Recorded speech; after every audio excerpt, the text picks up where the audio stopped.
in a time of genius and a time of blood. A bastard child grows into a man, servant of kings, survivor in a land of assassins. He builds an extraordinary legend in a place where life is cheap, skilled in the mechanisms of war and the workings of power. He creates the timeless masterpiece, the brilliant invention, and survives another day, veiled in secrecy, marked by genius, and driven by his own code of survival and success. A man for all seasons, and a mystery for the ages.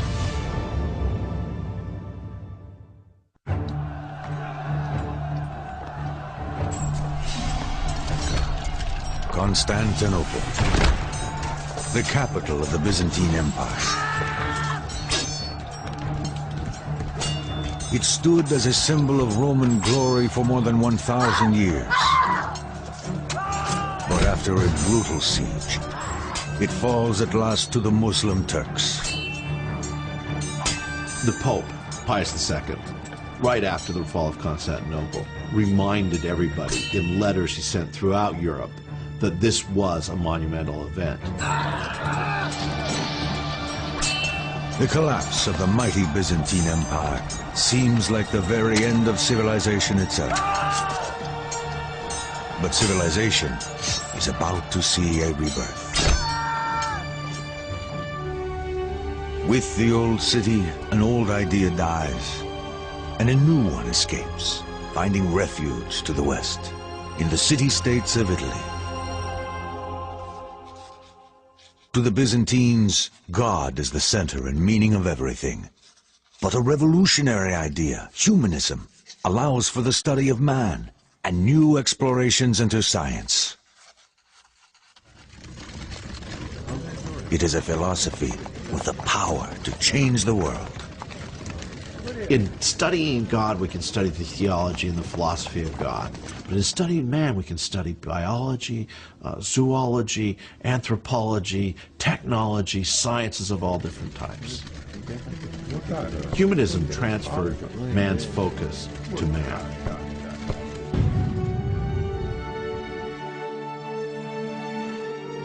In the city-states of Italy, humanism ignites a new age. The Renaissance, heralding an explosion of new ideas, new inventions, and new discoveries. It is a time like no other. It's a nice time to be born as a really brilliant person.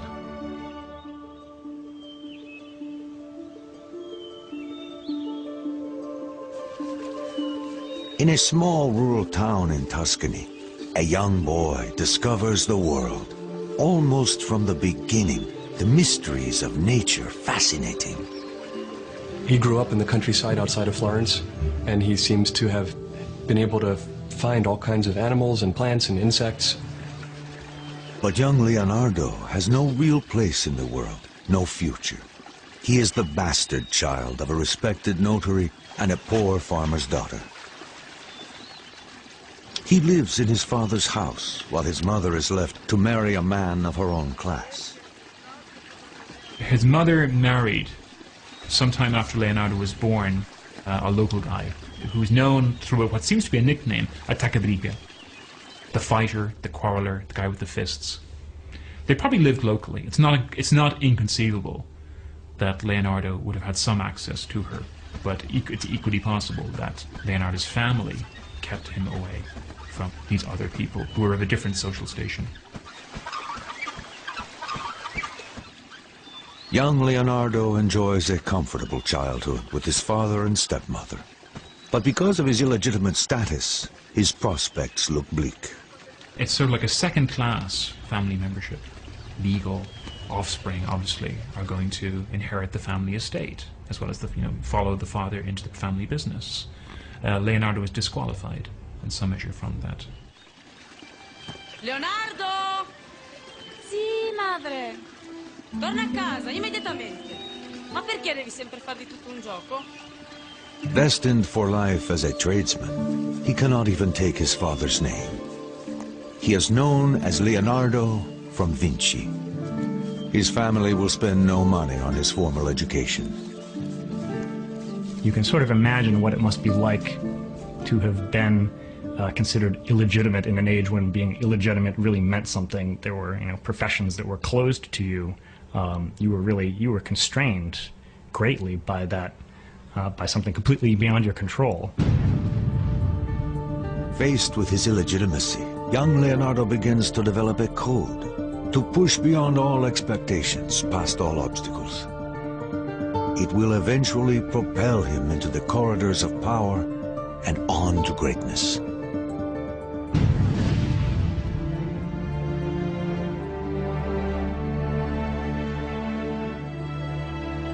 In his teens, Leonardo moves with his father to Florence, a city driven by perilous politics. In this thriving place of commerce and beauty, one family stands at the center. A family whose importance to Leonardo will grow as he matures. The Medici. The Medicis are in charge of Florence because they were the bankers early on, and they gained control of Florence. And even though it was a republic and somebody should be voting for them, they controlled all the votes.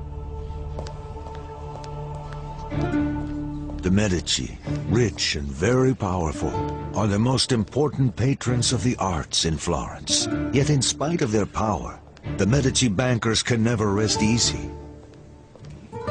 Assassination is common, as rival banking families compete for the city's wealth. I mean, if you look at some of these paintings just of the Renaissance leaders, they're wearing what looks like studs on their clothing. No, they're wearing cloth-covered armor. L'interesse è difficoltoso, come avevamo discusso.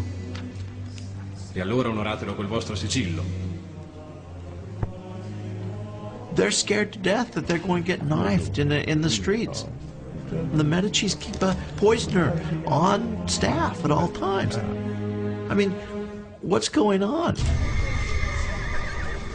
In a society governed by fear, suspicion breeds a brutal form of justice. Any accusation, personal or political, can be lodged anonymously through the tamburo. This dangerous box throws a dark shadow on Leonardo's future. Once a citizen lodges a charge, the authorities investigate. Even the innocent are shamed, and the guilty severely punished.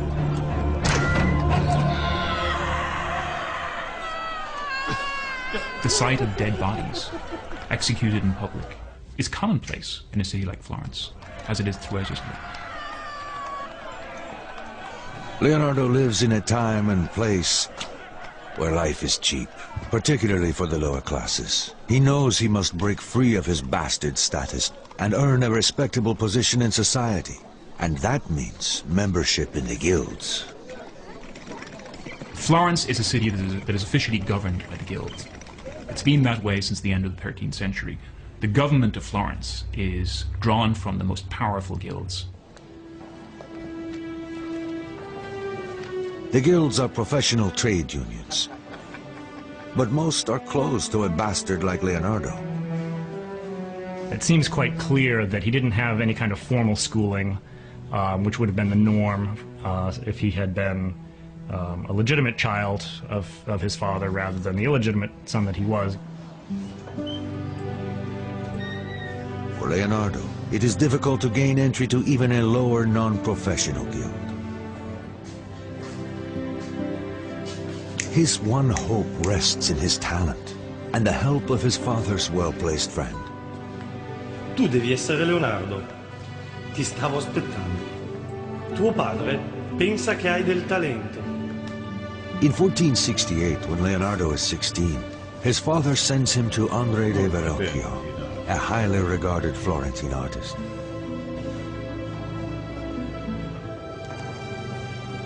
This is how you do things in Florence. You get referrals from your relations, your neighbors, your extended network of clients and friends.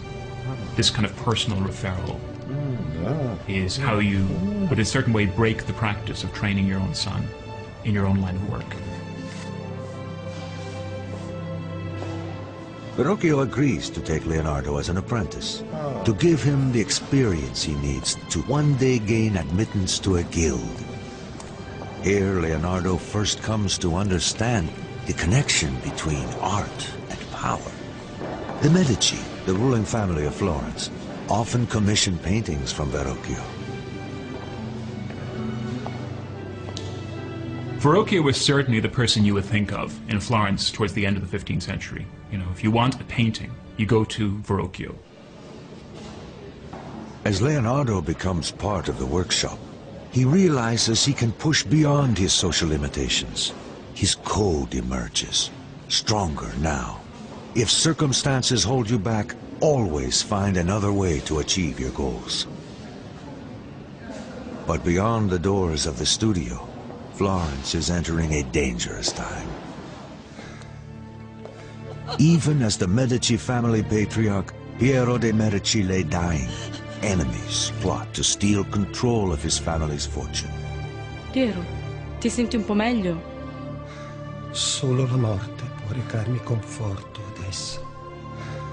All the wealth and prestige of the Medici could quickly come undone as plots against their very lives are quietly prepared.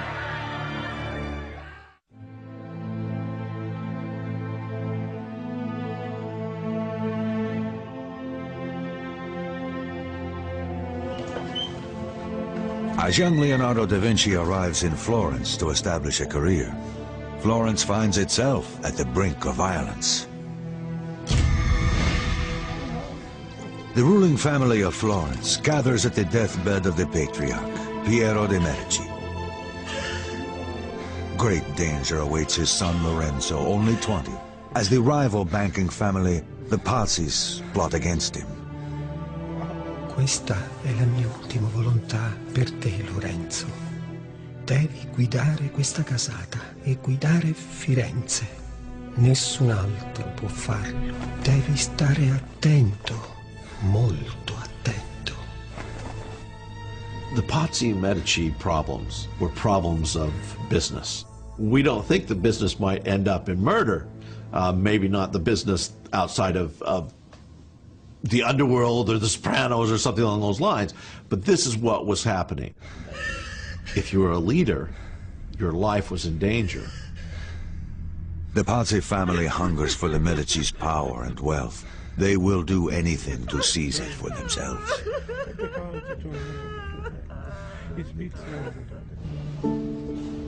The young Leonardo is unaware of the political storms gathering around Florence.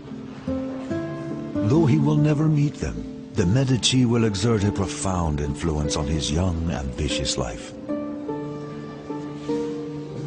In the studio, Leonardo works on, his code driving him to learn all he can, to excel beyond his teacher's expectations.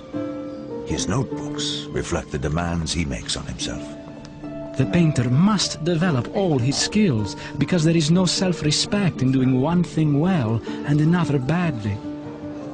The Verrocchio workshop is active in all kinds of media, has command of technologies of different kinds. Not just painting, but painting on ceramics, marble sculpture, sculpture in bronze, other metallurgical enterprises, like the casting of cannons, the casting of bells. He joins Verrocchio at a crucial time.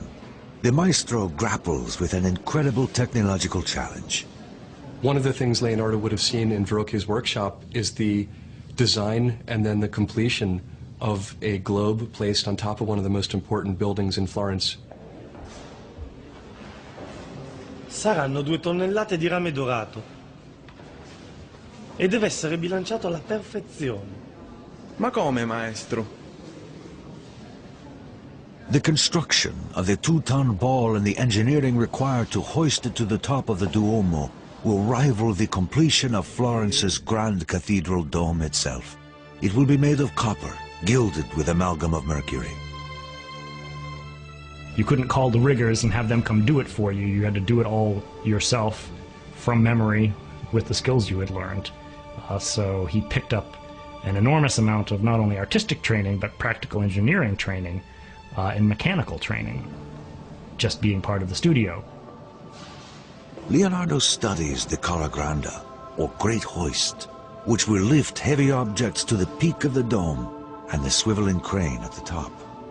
This early exposure to mechanical engineering will have great influence on his later inventions. In Verrocchio's studio, Leonardo sees how his talent might allow him to escape the limitations of his bastard origins, and he is about to have his first taste of the world he aspires to.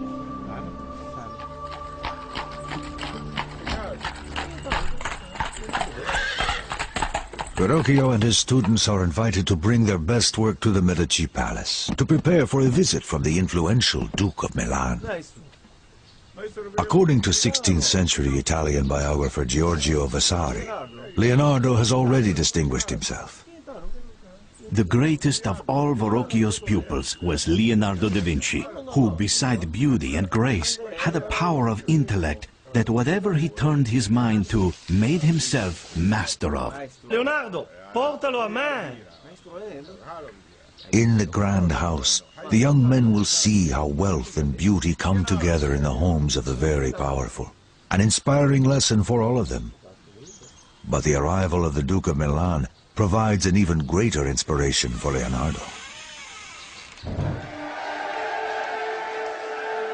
As the Duke, the patriarch of the Sforza family, parades into Florence, Leonardo watches from the cheering crowds. Like Leonardo, the Duke is an outsider with no pedigree, and yet he is at the pinnacle of power. The Sforzas in Milan, they are actually the descendants of condottieri, of mercenaries, who at a certain moment in time moved from being hired soldiers into actually marrying into the political lineages and then actually coming into control of Milan. Leonardo cannot help but be inspired. In the Duke, he sees a man who has overcome his common origins, achieving influence and success. To do the same, Leonardo knows he must use every advantage he has. He was supposed to be extraordinarily handsome, very concerned about his looks, always dressed very well, supposed to be enormously strong. They said he could bend horseshoes with his bare hands. People just immediately liked him when they met him because he had this kind of undefinable quality to him that made people be attracted to him. And that's also a quality that is described in Leonardo's art. Though it is too early for Leonardo to know it, his fate and his future will hinge on the Sforza family as he uses his charisma and his talent to build a better life.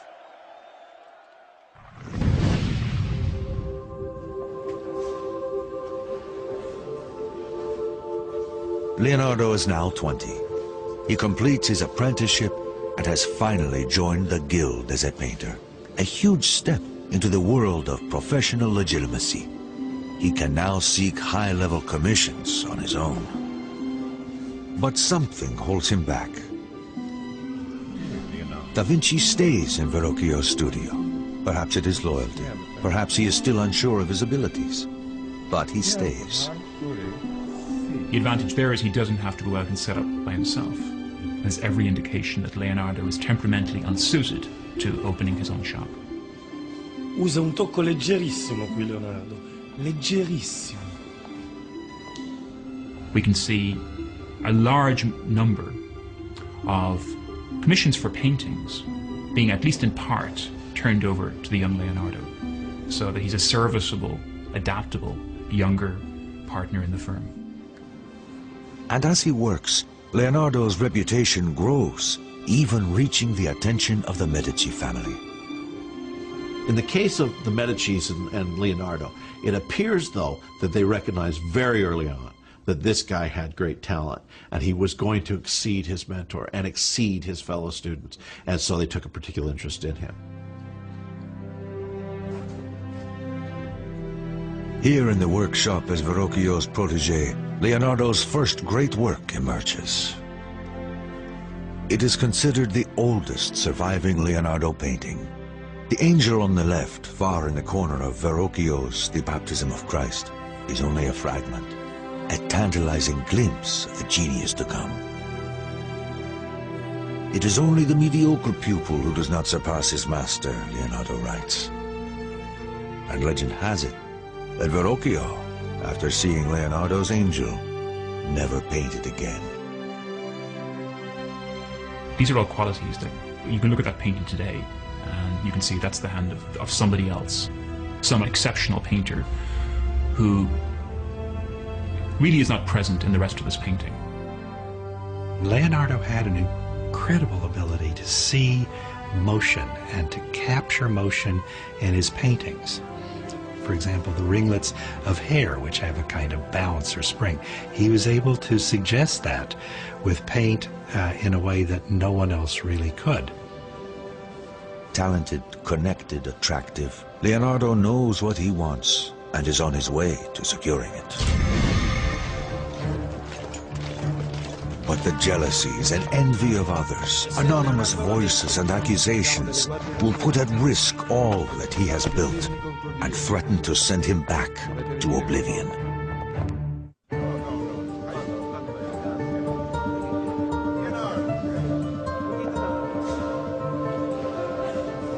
In a little more than a decade, Leonardo da Vinci, at age 24, transforms himself from the bastard son of a notary to a legitimate artist recognized by the Medicis, the most powerful family in Florence. Florentines are very competitive. It's very, very frustrating to be an artist in Florence, but also competition makes things better, makes you do a better job as an artist. In Verrocchio's studio, his persistent experimentation with paint and technique sets him apart. This commitment becomes a vital part of his code, a way to push ahead of his competitors who are better educated. He records his thoughts in his notebooks. I know that I am not a man of letters. Experience is my one true mistress, and I will cite her in all cases. Only through experimentation can we truly know anything. Leonardo sets up this opposition between authority, which is transmitted through books, and people like himself, these maverick figures who operate outside normal professional boundaries, who investigate, who take things apart, see what they're made of, to see how they work. A man of unusual sensitivity, Leonardo cherishes nature and will not eat meat, refusing to be a tomb for other creatures. To him, nature is the ultimate machine, and he holds its mysteries in respect and awe. He spends his life trying to discover how it works. The movement of clouds and water, the mystery of birds in flight. Science, nature, mechanics, Leonardo pictures them as one entity, to be captured through his creative life.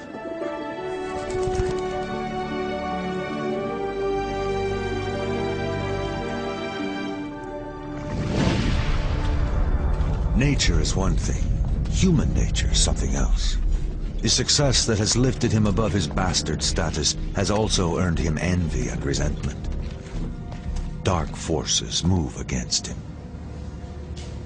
Oblivious to any danger, Leonardo throws himself into new experiments to understand the nature of light and shadow.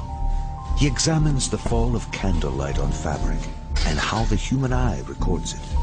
His notes reveal the importance he places on these studies. Nothing can be recognized without light and shade. It is only through the eye, the window of the soul, that we can truly understand the complex workings of nature. He would have these casts made of draped fabric and move the lights around, set the candles in one position, look at the shadows, sketch it out, move nothing else but the light, to somewhere else and sketch the exact same piece of fabric again that hasn't moved. The only thing that has changed is the interplay of light and shadow on it.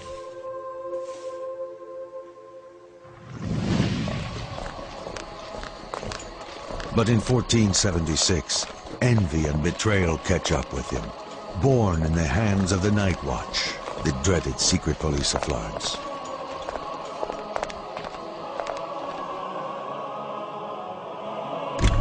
Messer Leonardo da Vinci. Siamo delle guardie notturne.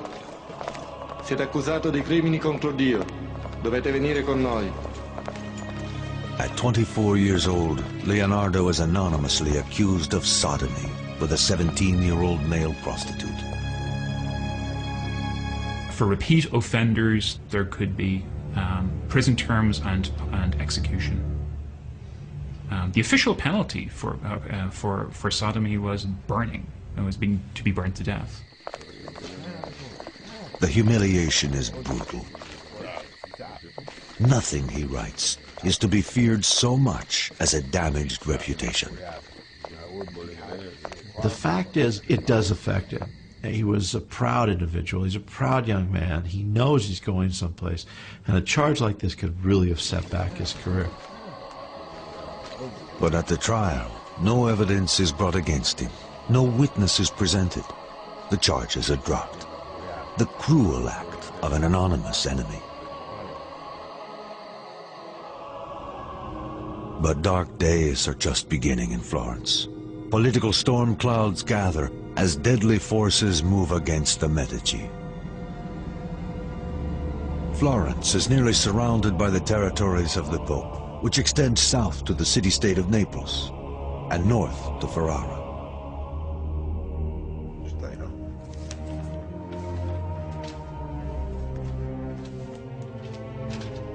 But this realm is not enough for the avaricious Pope Sixtus IV.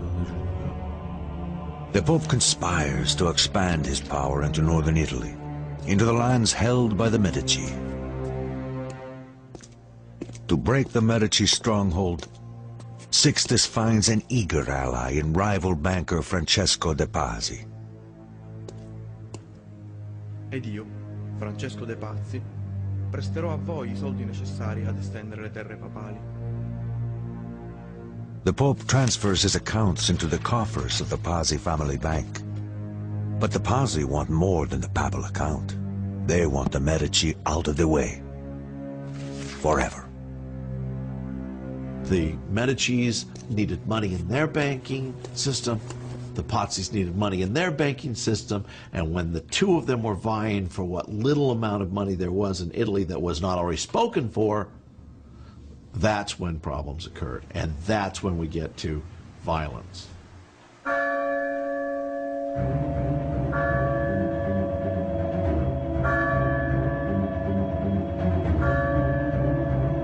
It is Easter. In celebration of the Prince of Peace, the Medici take their personal seats across the aisle from the Pope's henchman, Francesco de Pazzi. They have no idea of the danger they're in.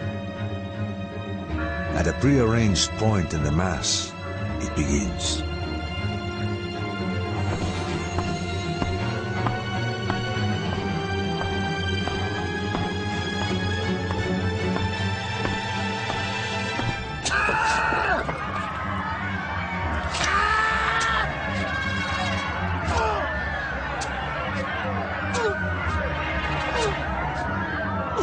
Young Giuliano de' Medici gets stabbed savagely 19 times and bleeds to death on the cathedral floor.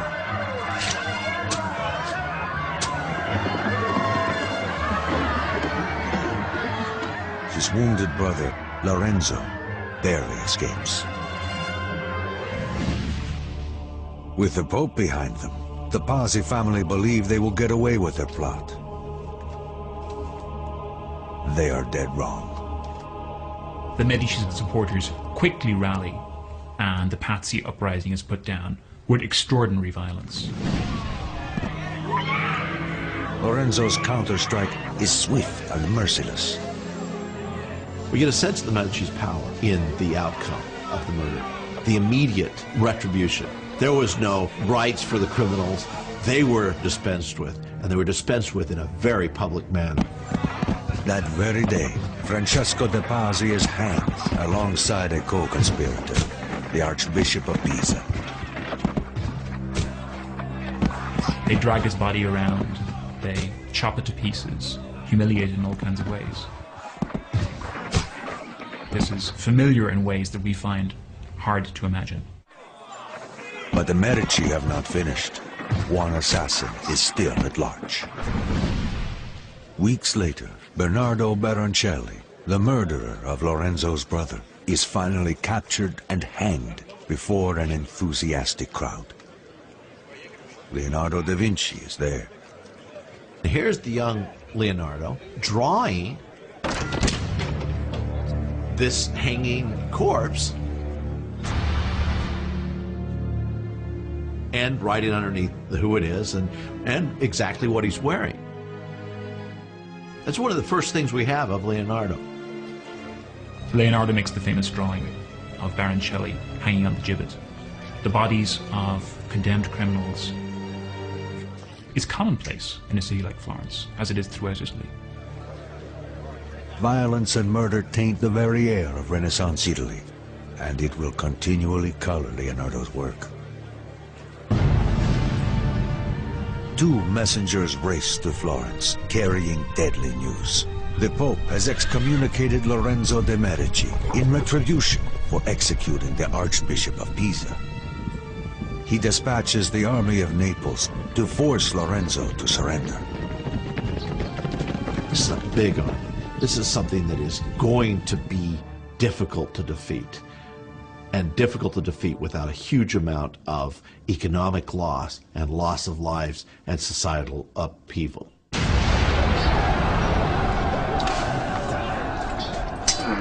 The Republic of Florence faces annihilation. Here in all its terrible glory is the greatest of the Renaissance arts, the art of war. Without a miracle, the city that has given Leonardo da Vinci his only real future will be destroyed without a trace.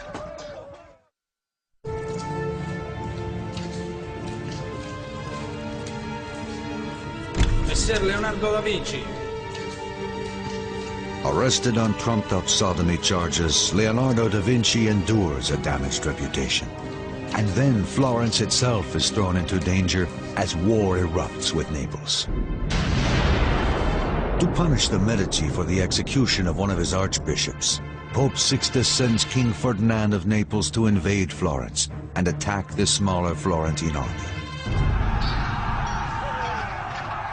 The Florentine forces, mostly mercenaries, fight with the sustained violence of professional killers. But the more powerful army of Naples quickly take the upper hand, smashing into the Florentine forces with unforgiving savagery.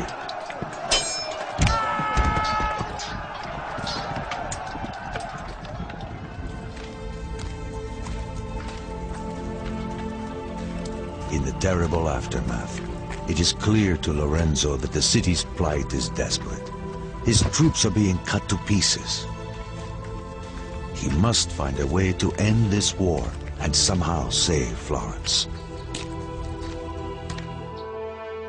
It seems the larger political landscape may provide Lorenzo with a way out. The Muslim Ottoman Empire, greatly feared by the Christian Europeans, has threatened the entire peninsula for some time. Florence, Naples, and the Papal States are all at risk.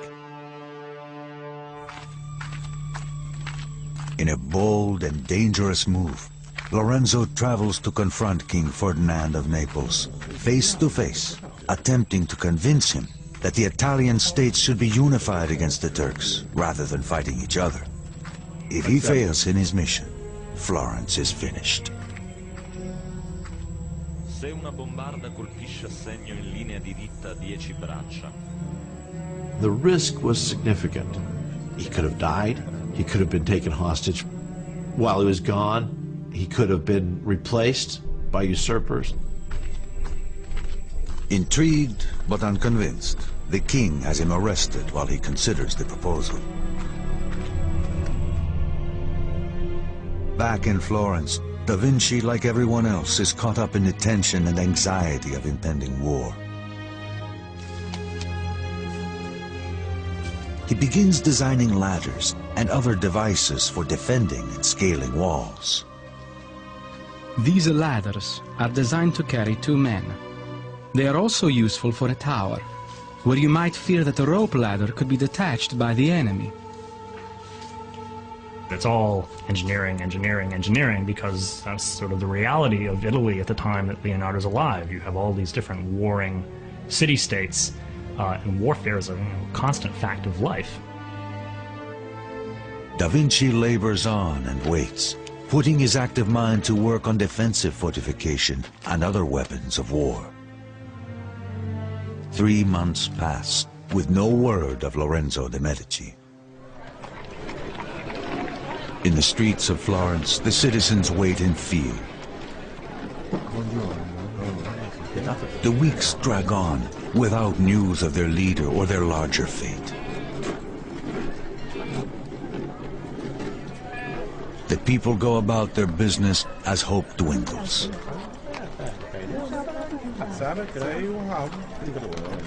The Medici dynasty and Florentine independence seem doomed. They knew what their situation was. When Lorenzo's in the camp of an opponent, they must have been nervous. He could lose his wealth. He could lose the city. The Florentines could lose the city. And then, a commotion rolls through the streets.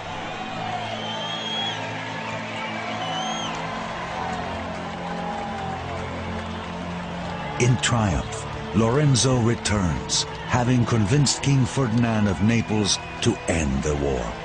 The crowd celebrates his courage and statesmanship. Lorenzo the Magnificent has pulled Florence back from the brink.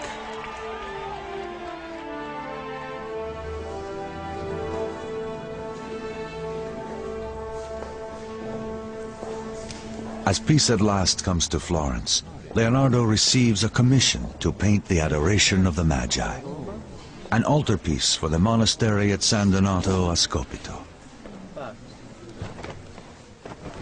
It is his first important work. We have the Adoration of the Magi treated like nobody has really conceived this event before. Among the turmoil of figures that are surrounding the kind of serene Virgin and Child, this frenzy of devotional attention, there are rearing horses. It's a turmoil of men and horses. He forms the composition almost in a square, with a triangle made up of the Virgin and kneeling kings. But here, Leonardo is using the body of the horse to invest his composition with dynamic motion and energy, the sense of frenzy, the sense that this is almost like an apocalyptic event in the incarnation. Tantalizingly, some scholars think the standing figure of the young man on the bottom right may be a self-portrait of the young Leonardo. The work is considered an overture, a first statement of Leonardo's great work to come. But it doesn't go well. After devoting extraordinary time to the underpainting, he leaves it unfinished. His notebooks suggest his reason. To conceive an idea is noble. To execute the work is servile. Somebody who's intensely curious, restless, doesn't like to stay at one thing. The point at which something's ready to be finished is the point at which it's no longer interesting. He was much more interested in the natural world, in the mechanical world, and only painted occasional paintings when he seems to have had a cash flow problem.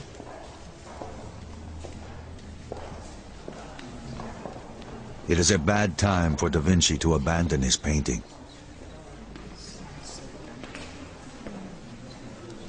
Lorenzo de' Medici is considering artists for a plum assignment, a trip to Rome to help decorate the Pope's Sistine Chapel. It is the kind of commission that a young artist like Leonardo could only dream of, a real chance to shine before the most powerful patrons in Italy. Lorenzo's choice will affect Leonardo's future and shape his destiny, for better or for worse.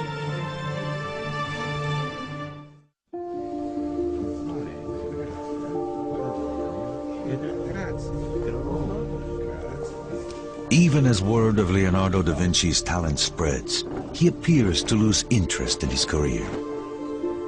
An important commission is not completed. Clients grow angry. And when Lorenzo the Magnificent chooses his finest artists to send to Rome, Da Vinci is not selected. The Adoration of the Magi is one of the great masterpieces of the High Renaissance, and yet Leonardo was unable to finish it, and some believe that he had conceptualized the end of the painting in his mind, and that was enough for him, rather than actually going to the brush and doing it physically. And so he found himself in lawsuits a number of times because he couldn't finish his work. He cannot deal with the ordinary conditions of production, of clientage, of contract, supplying works to deadline according to a patron's specifications. He didn't finish anything. Psychologists today have names for these things. Perhaps he was ADD.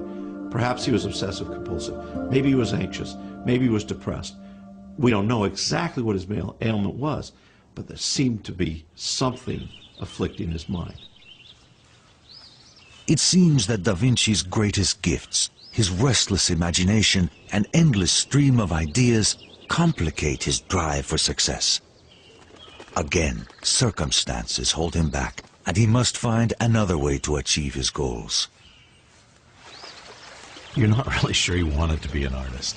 That was his inroads into the court life and into the patronage life. But when he gets there, he almost kind of leaves it behind. Unsatisfied with painting, Da Vinci decides it is time for a change. His code demands that he find another channel for his ambition. He needs a fresh start and new opportunities. And so he travels to Milan. As the most northern of the Italian states, Milan is the most vulnerable to foreign invaders. And so it is heavily militarized, a center for weapons production and military technology.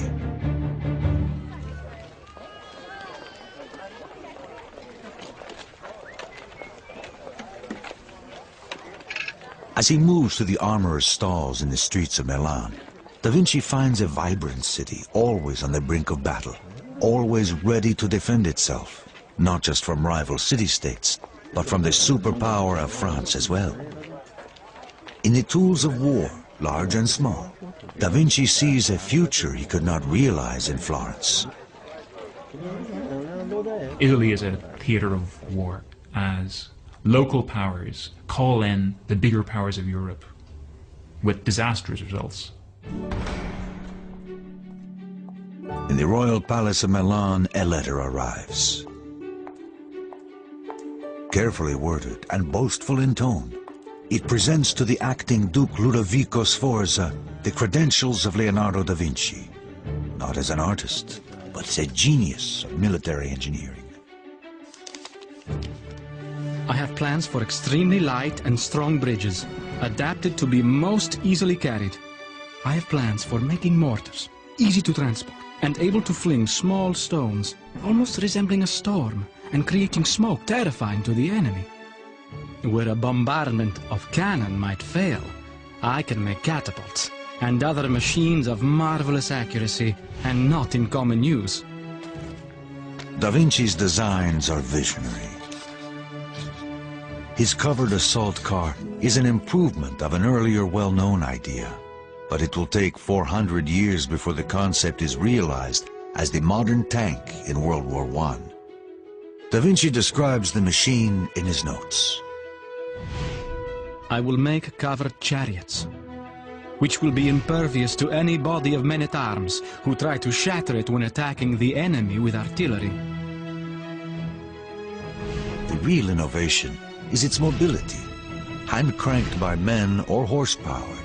The cranks attached to horizontal wheels, geared to the 4 driving wheels. Close examination shows that Da Vinci's design, as drawn, would have the drive wheels turning in opposite directions, An error? Or a means to confuse an enemy that might steal his designs? We have a repertoire of drawings made by Leonardo showing savage-looking instruments of warfare, chariots with sides that, you know, slash through the flesh of an enemy army. It is an improvement on the old Roman-style chariot by adding an upright lantern gear with 4 huge scythe blades mounted above, like a curved blade helicopter.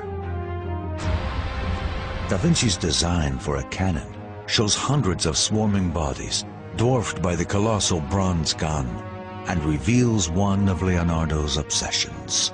He loved scale. He loved to speculate and dream about things on a scale just vastly beyond that of the period. So he has these gigantic speculative designs for incredible killing machines. Da Vinci's fantastical weapon designs are typical of his continual pushing beyond the ordinary, always dreaming in the extreme. In his life, it will be a pattern, a part of his code. Never be limited by what has been done before, or what others might think. He certainly sells himself as somebody who has secrets, somebody who knows the technology of military engineering, making guns, making weapons. Da Vinci hopes that Ludovico Sforza, the acting Duke of Milan, will commission him to build these war machines. Ludovico Sforza is the brother of the assassinated Duke of Milan. He's acting as the regent, basically the effective ruler of Milan. And he's basically controlling the defense policy, the foreign policy of the Milanese state. Ludovico will hold power only until his timid nephew, Jan Galeazzo, comes of age, if he ever does. Tu scegli, adesso vai pure, ho degli affari da sbrigare. I think everybody expects that the one thing that Ludovico really wants is the Dukedom of Milan. He's prepared to go to extraordinary lengths to get it. But the armies of kings and the cruel uncertainty of politics will overturn Ludovico's dreams of glory and everything that Da Vinci has hoped for.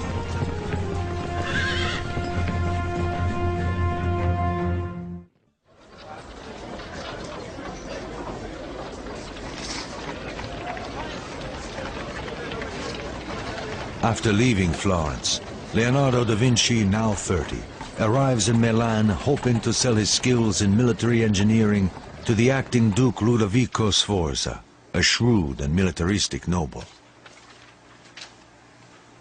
He walked away from what would have no doubt been a secure and comfortable living as the society painter in late 15th century Florence.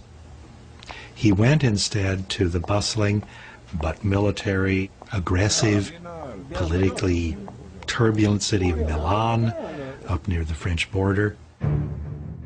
At the end of the 15th century, Italy is a theater for war, as the smaller city-states of Milan and Naples struggle to survive against the superpowers of France and the Ottoman Empire, pressing in from all sides. Cleverly exploiting these unstable politics, Leonardo's letter to the Duke outlines every imaginable military skill he has as an engineer. Fortress design, cannon construction, siege machines.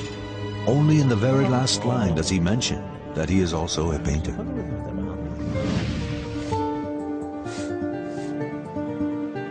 Unfortunately, Da Vinci must set aside his excitement about military designs.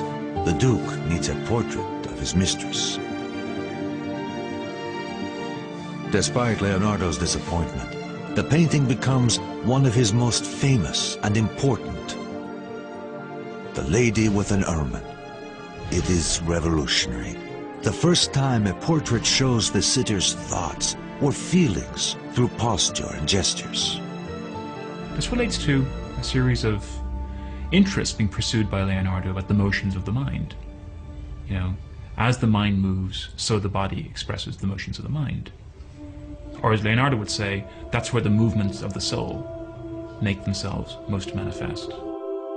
Her head turns to the right, as if distracted by something to the side. The animal as well is tense and alert.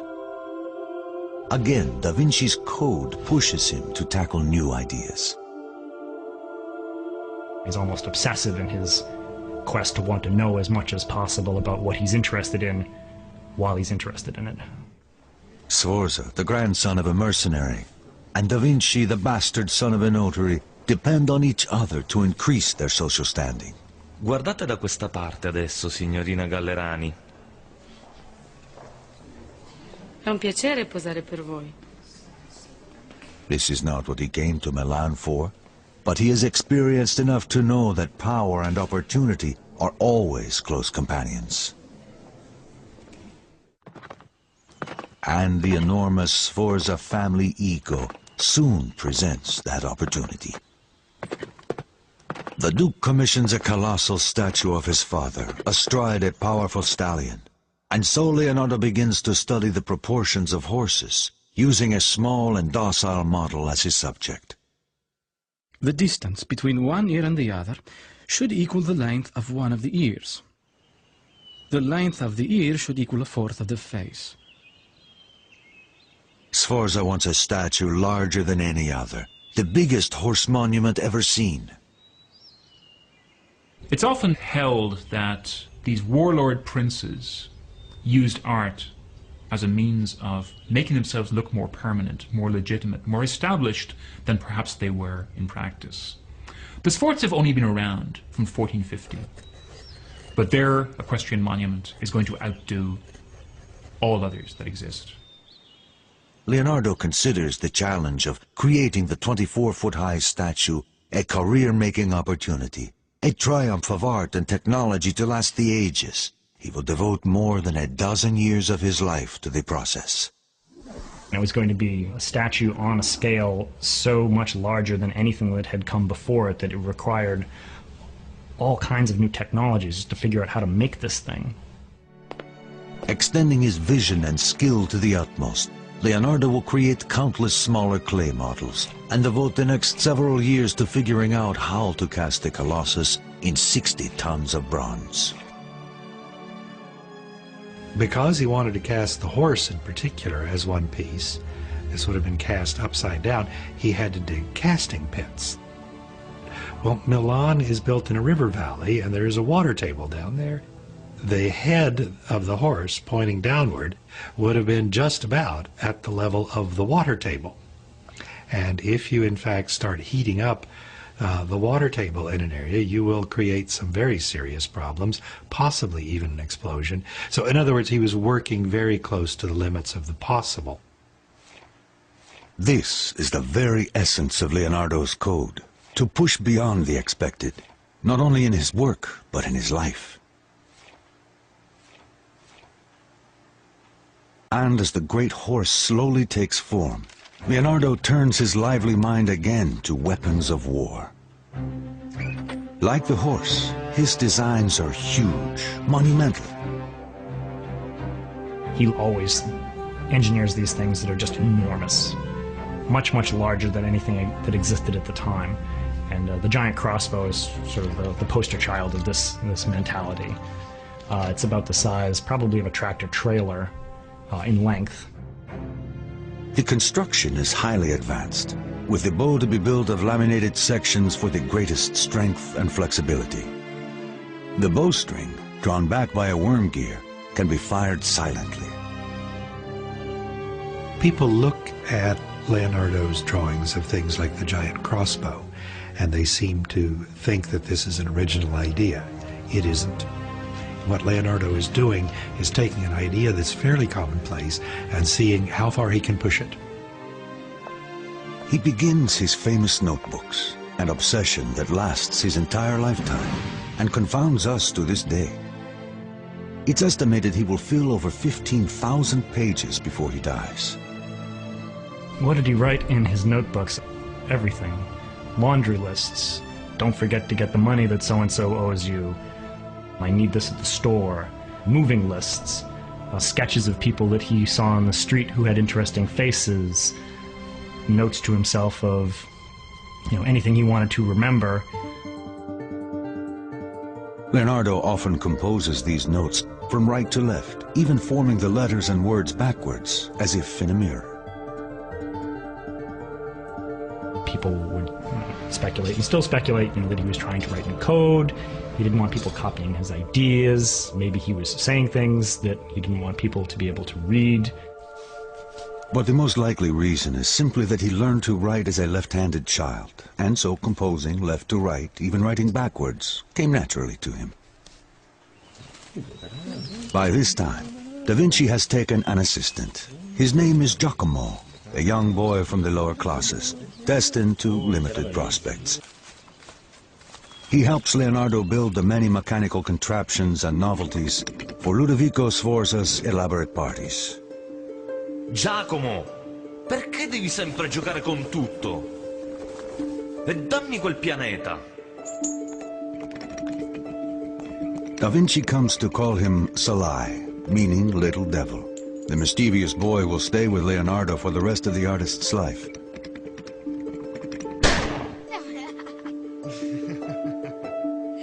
And Salai's name will appear in Leonardo's notebooks more than any other. Salai will be with him on one of the most important days in Da Vinci's life.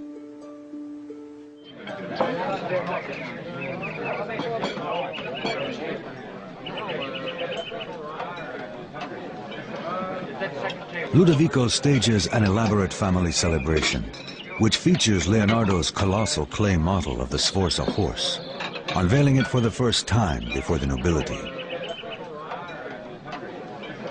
The Sforza horse was supposed to be the largest cast statue in the world that was going to, sort of trumpet the glories of the House of Sforza, and also probably secure Leonardo a lifetime position in the court there.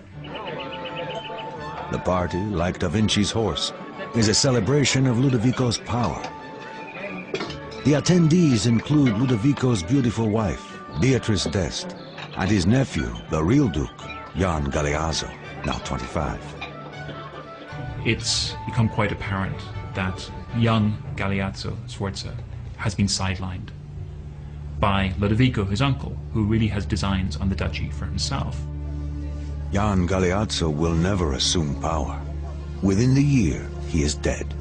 Some say poisoned, making Ludovico the Duke at last. With nothing to curb his ambition, he will set Milan and Leonardo on a collision course with war. Siamo pronti, Leonardo!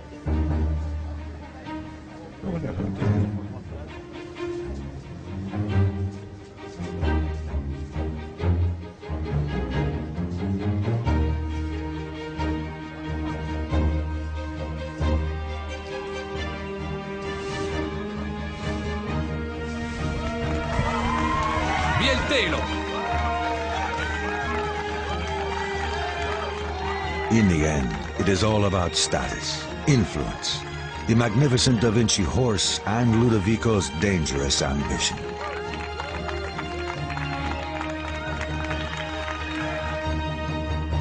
In 1494, as the new Duke of Milan, Sforza joins forces with France. Together, the powerful allies invade the Italian city-state of Naples. The risky move puts Milan and Leonardo's plans for the great horse in jeopardy. It came down to the necessities of the day, being that there was very little metal, and the Duke of Milan had the choice of casting cannon or giving this metal to Leonardo to make a statue. He chose to, do the expedient thing and actually look to his own defense. With war on the horizon, the 60 tons of bronze set aside for Da Vinci's great horse is melted in the furnaces of Milan and poured into cannon molds. Leonardo remains stoic. As His Excellency's mind is occupied elsewhere, the arts are put to silence. Of the horse I will say nothing, because I know the times. The Duke, still eager to establish a great legacy for the Sforza name, gives Da Vinci a new commission, a religious mural for the court church Santa Maria della Grazie, to be decorated with his family coat of arms. it will become one of the world's great masterpieces. But to the priest's consternation, years pass with no sign of completion. Maestro Leonardo, quando pensate sarà finito? Ho solo bisogno di mettere una faccia a Giuda. No, fermo lì. La vostra sembianza sarà perfetta. Leonardo spends more than 3 difficult years on the mural, a complex and beautiful rendering of Christ's final meal with the apostles. It is called the Last Supper. Revolutionary for its time, Leonardo's painting captures the dramatic moment when Jesus tells his apostles, "One of you will betray me." In his writings, Leonardo describes how the gestures and faces of the apostles convey such intense distress. One twists the fingers of his hands together and turns grim-faced to his master. Another, with hands outspread, showing the palms, shrugs his shoulders. DaVinci's attention to human response reveals his obsession with science. He mastered anatomy, he was a master of geometry, he mastered perspective, and by utilizing all these sciences, Leonardo could create an art that was scientific in a way. Painting was a source of knowledge, just as geometry was a source of knowledge. But in the Last Supper, Leonardo pushes his scientific approach too far as he experiments with his paints, incorporating oil, which proves incompatible with the plastic base. So he decides he's going to try a new technique at drying the fresco, and it doesn't work. In fact, it destroys much of what he has labored to do. Within decades, dampness in the wall begins to disintegrate the oil-based paint. But Leonardo will not be there to see it happen. France, Milan's former ally in their war against Naples, now has a new king with a new goal, the submission of Milan. Leonardo is about to lose his patron, his security, and everything he has struggled for.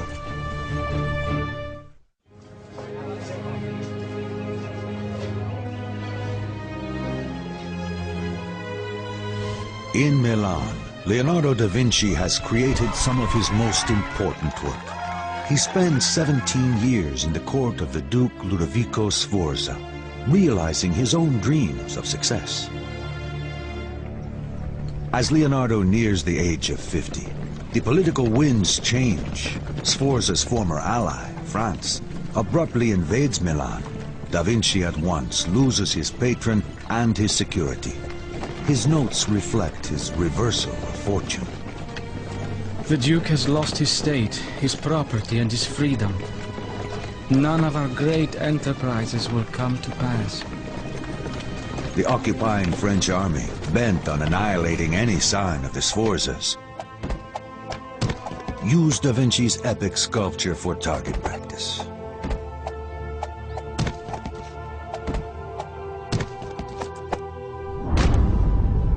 It was a symbolic act.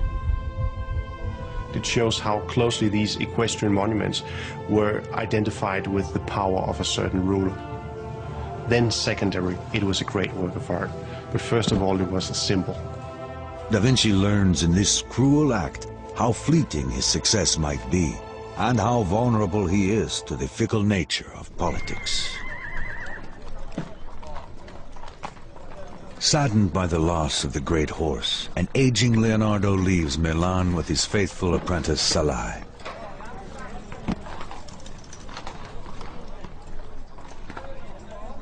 All his work must be left behind. The shattered horse, the Last Supper, all abandoned.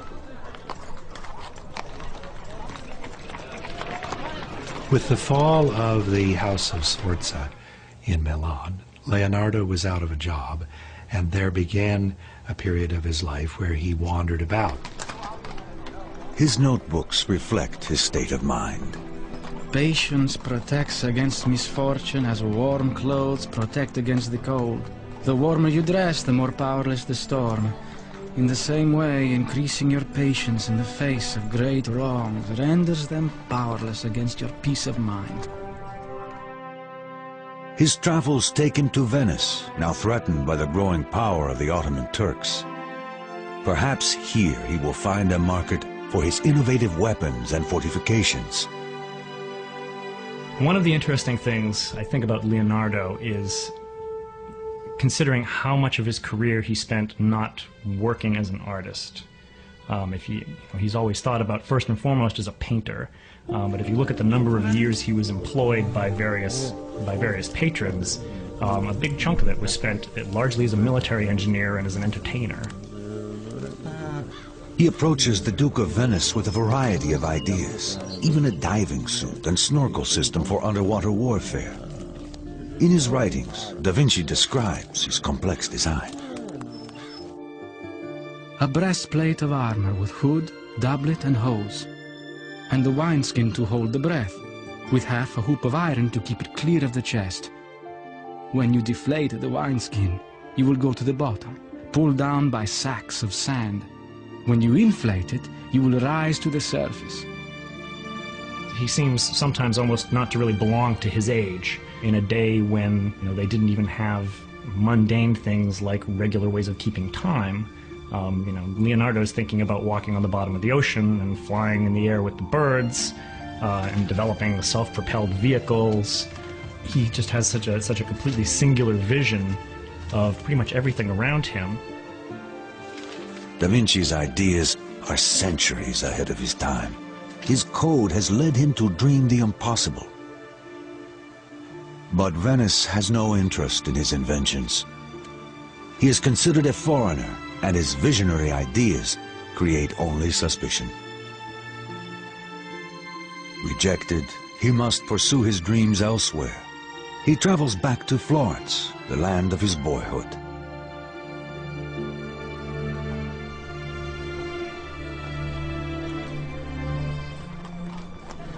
It had long since come to my attention that people of accomplishment rarely sit back and let things happen to them. They go out and make things happen. But Da Vinci's confidence will soon be challenged. The Florence of his youth has changed. Though he is still recognized as a great artist, someone newer and younger has captured the city's imagination. His name is Michelangelo Buonarroti, a brash young artist of only 26 whose talent is astonishing. Leonardo despises him. Artists of the Renaissance were extremely competitive with each other and with themselves.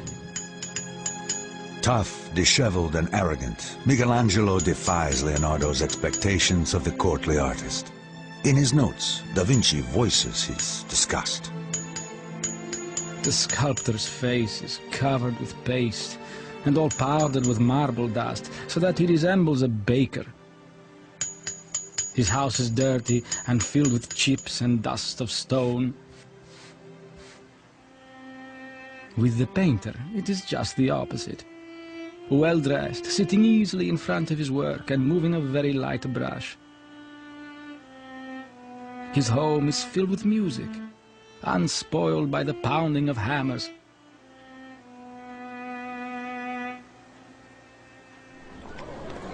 The simmering hostility between Leonardo and Michelangelo quickly becomes public.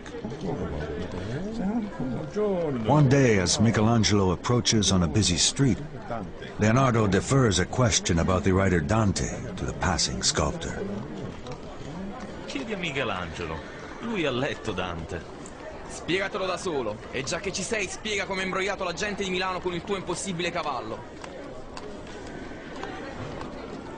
Stung by the insult, reminded of his failure, Da Vinci is bitter. He continues to mock Michelangelo's work.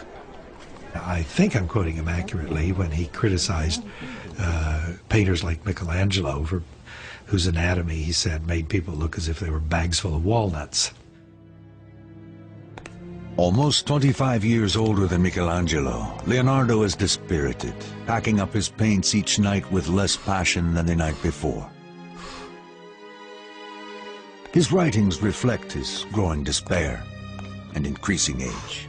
Oh, time, devourer of all things. Oh, spiteful age, how you destroy and consume everything with the relentless teeth of years, little by little in a slow death. Dejected, Leonardo finds opportunity in one of the most unlikely of patrons. A man whose treachery surpasses all others, even in this violent time. His name is Cesare Borgia, and he is bent on carving a bloody path to power straight through the heart of Italy.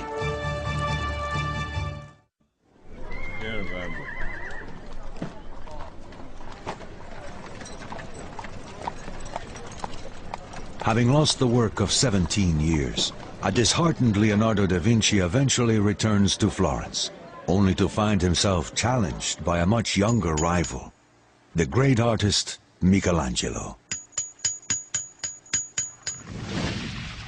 His notebooks reveal that even in the face of all this, his code demands that he push on. Obstacles cannot crush me. Every obstacle must yield to stern resolve.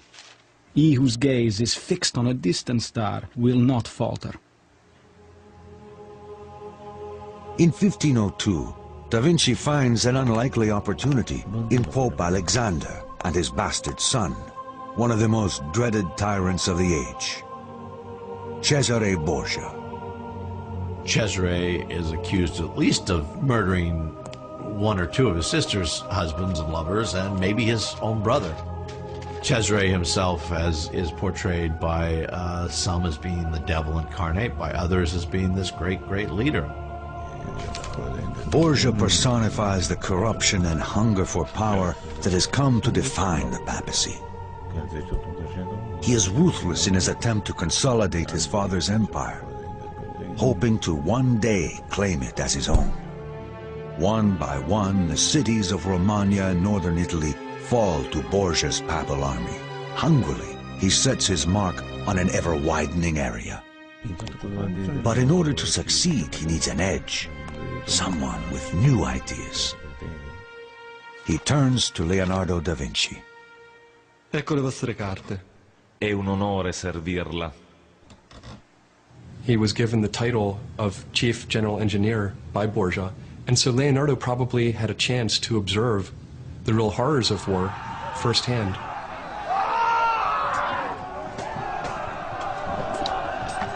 The villages of northern Italy become Borgia's slaughterhouse, as his mercenary armies move to expand the holdings of his father, the Pope. Borgia has been described as one of the cruelest men in Italian history, and in fact Borgia was the subject of Machiavelli's book The Prince, as the model warlord who could achieve this unification of Italy. The death of the innocent means nothing to Borgia, as he seizes whatever he desires. He makes a reputation as a man of extraordinary cruelty, pragmatic, intelligent, and deadly. Da Vinci serves his patron well, supervising the building of defensive works, towers, trenches, and weaponry. He is finally given the opportunity to pursue military designs, to practice the art of war. For Borgia, Leonardo's greatest skill lay in his unique bird's-eye view map, a key to success in battle. By handing these maps to Borgia, Leonardo was enabling this warlord to run his troops through the night and arrive ahead of time at the battle and have a chance to win. And so the relationship between Leonardo and warfare is very complex. Da Vinci and the ruthless Borgia work well together, each with a complex mind, each actively ambitious. In the mechanics of war and the subtleties of power, Leonardo excels. This may be one of the things that Leonardo is never given credit for. He seems to know the political winds, and he seems to blow quite nicely with it. And he fits in very well with Cesare's court. Although Borgia's savagery is well known to Da Vinci, the violence suddenly becomes more personal when Borgia orders the brutal execution of 3 captains. One, Vitellozzo Vitelli, is a friend of Da Vinci's. the artist is repelled. His writings reflect his growing doubts. Truly man is more savage than beast, for our brutality exceeds theirs. We live by the death of others. He finally decides that even animals, they kill for a reason. Human beings, it becomes part of their nature, just to kill.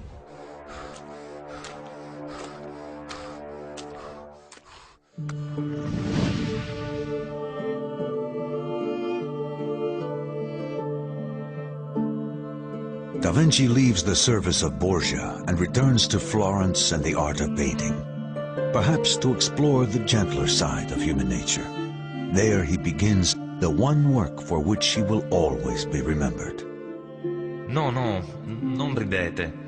Sorridete. È divertente ma non isterico. Pensate cose dolci. Pensate al vostro amante. Giusto. It is called the Mona Lisa. No one knows who she is, or if she even existed at all. As he paints, Da Vinci keeps her amused with music and entertainment. Leonardo says in his writings that faces are most beautiful at dusk. He captures this effect by using transparent films of paint, a technique which is later called sfumato, which means kind of literally smoking, kind of a smoky effect. You can see it in these almost invisible transitions from light to shade, which are so enigmatic and so incredible that anybody could paint that with brushes. It's really a great display of virtuosity. People often talk about the Mona Lisa smile as being mysterious. If it is mysterious, it's because Leonardo da Vinci has shaded the corners of her mouth and eyes, which are some of the most expressive features of the human face. Is to suggest that the Mona Lisa is a painting of a mystery, that there's something very, very secret going on with the Mona Lisa. And we get the elaboration of this myth of secrecy about the Mona Lisa smile. Or who is the Mona Lisa? You know, is she Leonardo's lover? Is she Leonardo himself? History does not reveal her true identity. Da Vinci's biographer Vasari identifies her as Mona Lisa Gioconda, the wife of a merchant. But Vasari never saw the painting, and Da Vinci himself never left any clue. Carried it around with him for years, and he kept working on it. Never quite done. The only reason it exists in the form it exists today is because he died. The Mona Lisa remains forever a work in progress, a physical manifestation of his code, of his commitment to achieve the impossible, perfection in painting.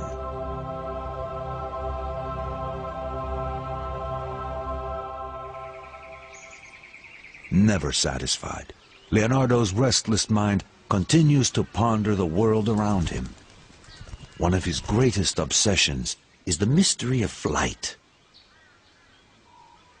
I mean, in a day when there is no stop-motion photography, he was able to look at birds in flight and actually see that birds don't just flap their wings up and down. It's a very complicated sort of figure-8 motion of the bird's wing tilting and coming up and turning and pushing down with every single beat. He uses his knowledge of engineering to design machines that he hopes will be capable of flight, and he makes a bold prediction. There shall be wings for man.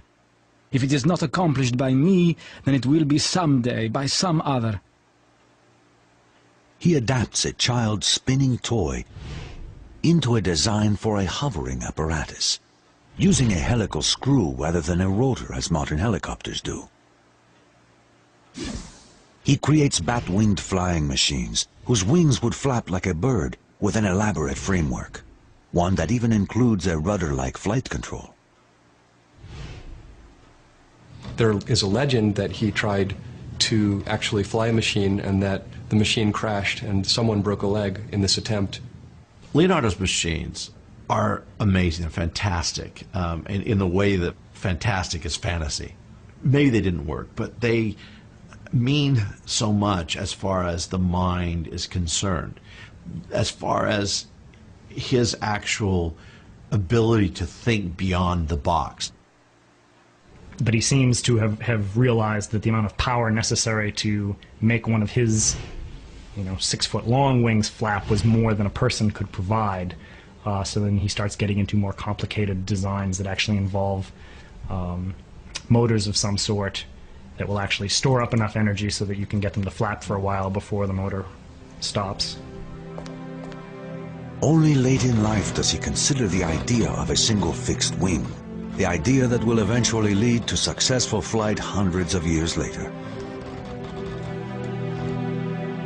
For all his striving, for all his extraordinary designs, he never succeeds in solving the great challenge of manned flight. But for almost his entire life, he keeps trying. He's a brilliant man, he's a brilliant engineer as far as the theory is concerned. But maybe the practice, maybe the practical part of things, the practical part of engineering, which so often eludes these great thinkers, also eluded him.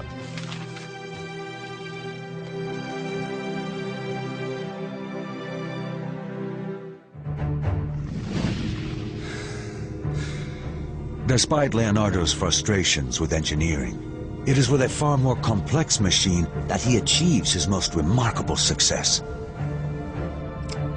His grim obsession with the moment of death leads him to master the workings of the human body itself.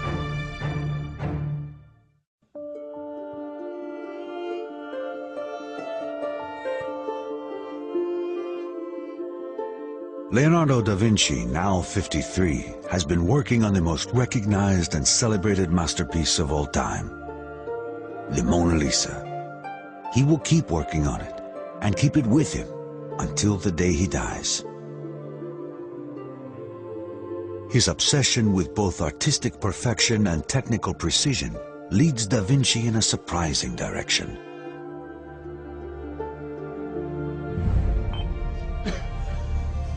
He turns his insatiable curiosity to the study of life's greatest work of art, the human body. He was interested in anatomy from an early age, probably from his time in Verrocchio's workshop, where artists in Florence were encouraged either to perform dissections, autopsies at a medical school, for example, or they were encouraged, if not to perform them, then at least to observe them.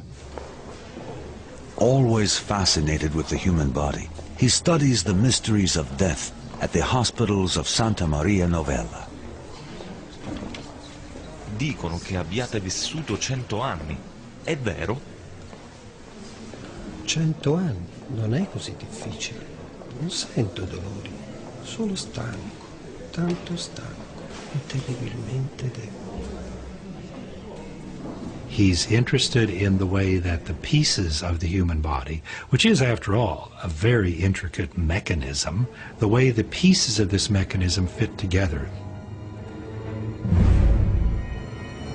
Within hours of the old man's death, Da Vinci descends into the cavernous morgue to dismantle nature's ultimate machine.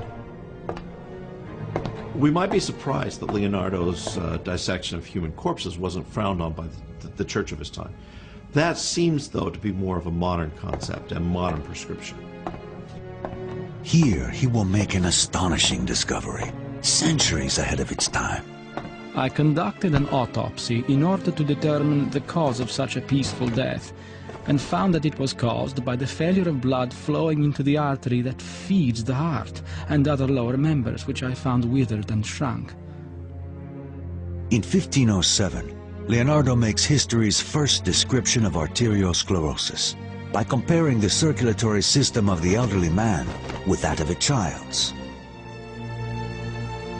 And we have to try to imagine 500 years ago what it would have been like to work on an autopsy without the benefit of good lighting or good preservation of the material. The smell must have been awful. Under challenging conditions, Leonardo invents an entirely new way of seeing. Later, his cross-sections and exploded diagrams will profoundly influence the modern method of visualizing anatomy and machinery. His code, like the man himself, becomes mature. experimentation continues to be the primary engine in his effort to achieve what no one else could. I am inspired by the urgency of doing. Knowing is not enough. We must act on it.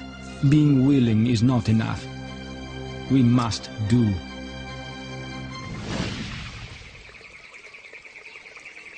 His famous notebooks reveal the extreme scope of his visionary ideas. And yet he never publishes a page of them. Often in his notes you'll see him talking about, I'm going to, do a book on this subject that will lay out this, and this. There was always, a little bit more you could do. There was one more observation you could make, and, time caught up with them. As Leonardo ages, his legacy becomes a casual bundle of documents, a lifetime of genius written onto thousands of bits of fragile paper, including the only image we have of the man himself. There is one image of an old man that's commonly attributed as being a self-portrait, but we don't know. It's completely untitled. It's just a sketch among, millions of other sketches that he did. And what I think is interesting is the extent to which that Leonardo is completely lost to us. Toward the end of his life in 1517, King Francis I of France, a great admirer and collector of his work, invites Da Vinci and his two assistants, Salai and Francesco Melzi, to live on his royal chateau in Clos. Leonardo got his last job, which is essentially being court genius to the King of France. He didn't really have much in the way of responsibilities. The King of France just wanted him as an ornament. The king names Leonardo da Vinci favorite painter, engineer, and architect. Si sta facendo tardi, maestro. Possiamo continuarlo nel mattino. Francesco ed io lo aiuteremo a mettersi a letto. But at 65, Leonardo's triumphs are behind him. A stroke has paralyzed his right arm, and his left hand can no longer paint fine details. He doesn't seem to have had any obligations. Leonardo doesn't seem to have done much in those last few years, except for enjoy life. And he did enjoy life. It was the high part of a very well-deserved retirement, I suppose. Salai, the boy taken on so many years ago, has stayed with Da Vinci, and Melzi has become his student and most trusted companion. So Leonardo, at the time, he has with him the Mona Lisa, a couple of other paintings, all of which he bequeaths to Melzi, who is his apprentice and had been traveling with him for years and years. In 1519, after months of failing health, Leonardo da Vinci passes into history. I think Leonardo is one of these individuals who had a code of success. He didn't measure it in degrees of wealth. He didn't measure it in degrees of popularity. He measured it in how he felt about his own achievements. To me, Leonardo da Vinci represents something about human beings themselves. He represents someone who overcame a number of social obstacles and really does show what we're capable of. His ability to see so far beyond his present-day reality is, I think, one of the things that makes him eternally popular. And we have a body of writing. We have a trail of documents. But Leonardo, it's a complicated mosaic. Painting was a source of knowledge. To Leonardo da Vinci, painting was a science. He can inspire all of us today, regardless of who we are, to try to make the most of our lives as we can. Da Vinci's genius catapulted him out of obscurity and into the courts of kings. By refusing to compromise his own intellectual code or be crushed by adversity, he becomes the most important man of his age. He becomes immortal.